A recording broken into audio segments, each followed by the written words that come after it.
এই ভিডিওটা শুরু করার সময় আমার বিন্দুমাত্র ধারণা ছিল না যে এই ভিডিওতে আমার সাথে এমন কিছু হবে। দুর্গাপূজা, লক্ষ্মী পূজা, কালী পূজা সব চলে গেছে অ্যান্ড আমি ভেবেইছিলাম যে কালী পূজার পর নিজের নেইলসের লেন্থটা একটু ছোট করব। আর সাথে নেইল পেন্টও অনেকদিন ধরে চেঞ্জ করা হয় না, তো সেটাও চেঞ্জ করব। বেসিক্যালি আমি নিজের নেইল সবসময় আমন্ড শেপেরই রাখি। আর সেটা কাটার জন্য আমাদেরকে প্রথমে উপর থেকে কাটতে হবে অ্যান্ড সাইড দিয়ে হালকা ওভালভাবে কাটতে হবে। নেইলসটা ঠিক মতন কেটে নেওয়ার পর শেভ করে নিলে একদম পারফেক্ট আমরা আমন্ড নেইল পেয়ে যাব।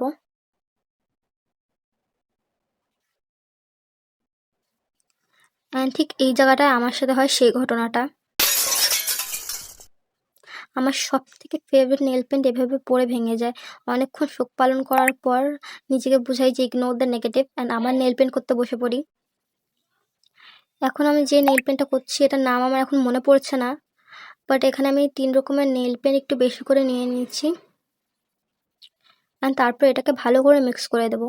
তোমরা এই নেল পেন্টটা করার আগে অবশ্যই হাতে বেশি করে ভেসলিন লাগিয়ে নেবে, আমি সেটা ভিডিও করতে ভুলে গেছিলাম।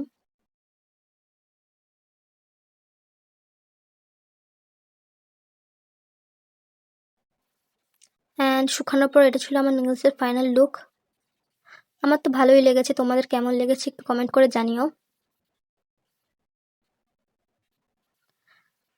অ্যান্ড সব নেইল পেনগুলো পরিষ্কার করার পর আমার হাতের অবস্থা এরকম ছিল। So tata.